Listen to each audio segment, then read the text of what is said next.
This episode is sponsored by Card Kingdom and Coalesce Apparel and Design. Go to cardkingdom.com/studies for all your metaphysical magic cards, then head to Coalesce for official Rhystic Studies t-shirts, hoodies, and all new playmats. These are really sleek. This episode is sponsored by NordVPN. Traveling through the blind eternities of the World Wide Web can be dangerous. From web trackers to infected files and malicious ads, your internet security is at constant risk of compromise. Running a VPN in the background while you browse your favorite sites is like having protection from Eldrazi. I use NordVPN in cafes while writing scripts for videos, and at home to access shows abroad. Right now, Nord is offering a bundled deal which includes NordVPN, NordPass, which generates and stores strong passwords, and NordLocker, where you can transfer and protect your files in an encrypted cloud. Invest in your cybersecurity by heading to nordvpn.com/rhysticstudies and get the exclusive deal plus a bonus month with a 30-day money-back guarantee. I recommend the complete bundle. Thanks again to Nord for sponsoring the show and keeping me safe in cyberspace.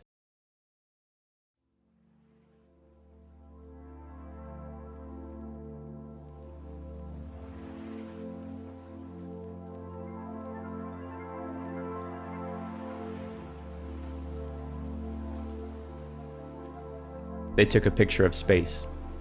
They took a picture of collapsing nebula swirling around distant white dwarf stars. They took a picture of twin galaxies performing interstellar gymnastics, a violent cosmic cartwheel. They took a picture of us. They took a picture of nothing. Before we could take pictures, we made paintings. We brushed wet pigment across parchment. We made portraits of satellites as their image reflected and bent through warped glass. We tried to make sense of what all this is. We are still trying to make sense of what all this is. What is all this? We sent a golden record on a voyage into the infinite expanse. On it, images, sounds, greetings in languages living and dead, music. A guitar riff that captures exactly how it feels to be really alive.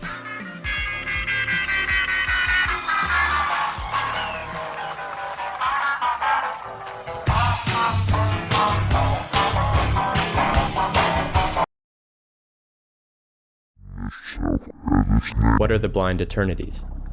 To answer that question, I want you first to name something in this photograph.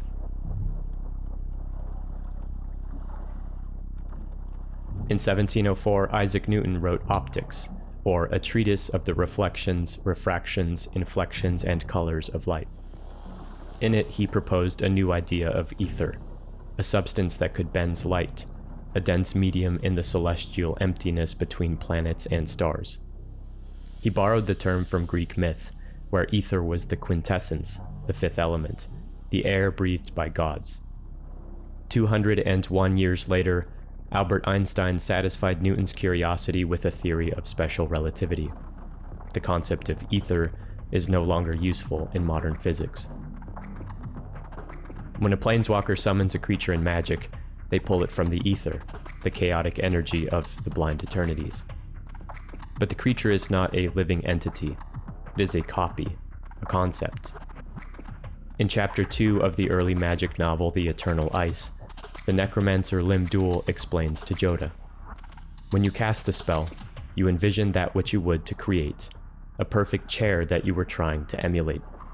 I have heard, and I believe, that there is an ultimate chair somewhere that we both model our thoughts from, one that has the basics of all chairness. This is Plato's theory of forms. Platonic realism argues for the difference between ordinary physical objects and abstract universals existing outside of human minds. The Ur-Dragon and Arabo, Roar of the World, are both extraordinary entities because they are the avatars, the ideal forms. They are depicted by necessity in these illustrations, but these are approximations, and are merely representational.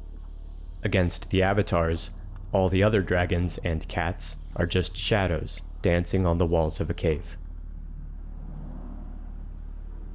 What are the blind eternities? To answer that question, I want you first to think of a color you've never seen. The philosophers of Miletus are a privileged class. Formalists in this region study ether. They believe it connects to a realm of abstract forms, such as numbers, concepts, and theories, symbols of perfection. They believe in unsummoning. Everything that is real is necessarily flawed. Thus, to unsummon means to return an imperfect object back to its flawless domain. To unsummon is a valorant favor. Plato's influence permeates the world-building of Theros. On Kaladesh, ether can be seen, touched, harvested. Flooded rice fields beneath wispy clouds twist into swirling patterns under its magnetic and magnificent influence. Here, ether is an abundant source of energy. It inspires artistry and craftsmanship and invention. On this plane, the essence of a hostile and untenable space becomes a springwell for ingenuity and even new forms of life. In 1980, Carl Sagan starred in Cosmos. He reminded us that we are made of star stuff, that we are the children of red giants. The web fiction titled Renewal echoes his message. But the space between those realms, the thing that connects each of those universes, is the same substance that makes up the Etherborn. What makes up you extends far beyond Kaladesh. You are what connects the multiverse. What are the blind eternities? To answer that question, I want you first to consider where you were before you were born. The Eldrazi invaded Zendikar, 3 titans of incomprehensible power. Like Langoliers, they devour plains and leave geometric trails of bismuth and bone in their horrific wake. They are apathetic to this destruction. They find it necessary to maintain the balance. To understand the Eldrazi is to begin to understand the blind eternities, their home. In the web fiction titled Revelation at the Eye, the elder dragon Ugin invites Jace to imagine a fish swimming in a pond. When a hand reaches below the surface, the fish is greeted by a 5-headed monster. The fingernails and knuckles remain completely alien to the gills and scales of the fish, who mistakes the hand as the aberration's entirety. What remains unseen, past the water's surface, is beyond its comprehension. Like the images from the Webb telescope, which have been shifted from infrared to the visible spectrum, the Eldrazi are projections and extensions of the blind eternities. The form that appears to the residents of the planes they invade is not their true form, but rather that which can be interpreted by the citizens' limited faculties. This is not Emrakul. It is the translation of Emrakul, and the rest of her is somewhere, elsewhere. In a letter to Sebastiano Timpanaro from July 7, 1970, Italo Calvino postulated that man is simply the best chance we know of that matter has had of providing itself with information about itself.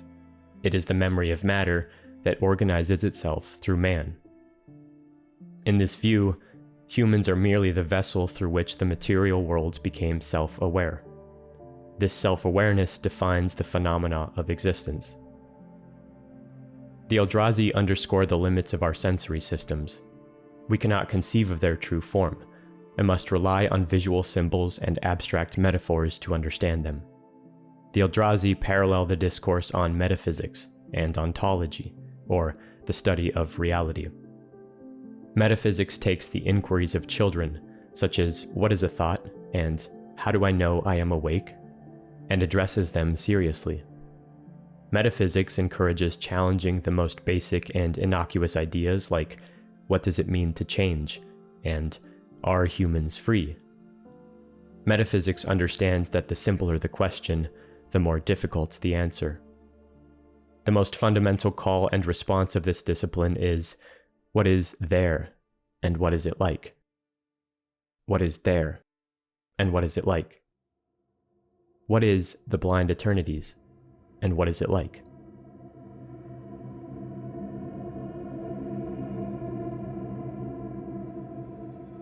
The blind eternities are the epitome of paradox. In order to imagine the unimaginable, or to describe the indescribable, we must rely on metaphor. To extend beyond the limits of language and ideas requires using familiar language and ideas.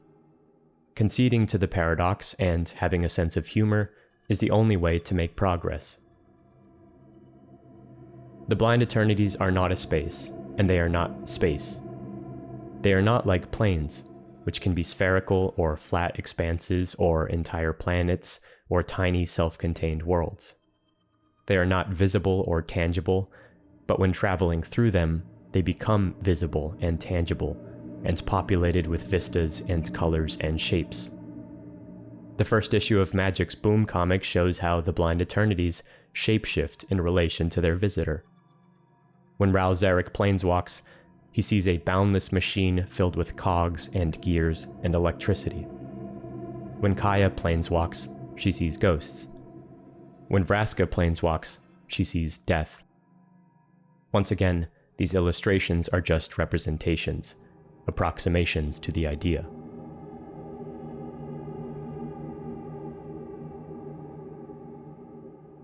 Mark Rosewater describes the blind eternities not as a hallway, but a doorframe.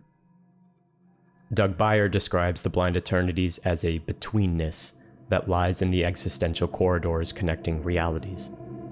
I like that word, it's weird.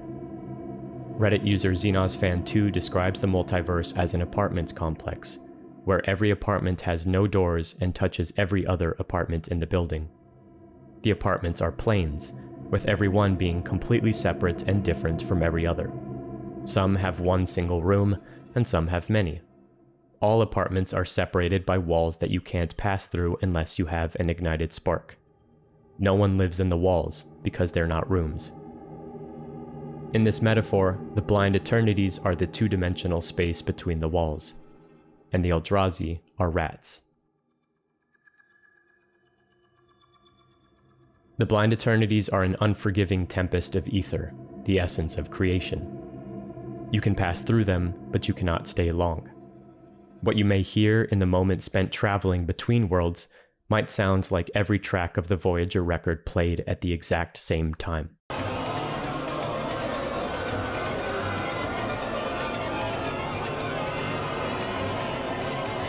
The blind eternities may be decorated with rainbows of unseen colors. They may smell like dry clouds, or the blazing sun, or nothing.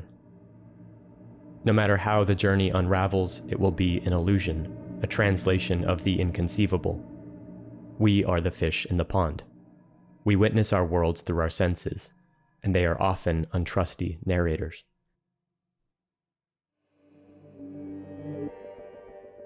If you were to ask a farmer of Kessig to describe ether and the blind eternities, they may respond using metaphors of God, or an omniscient creator.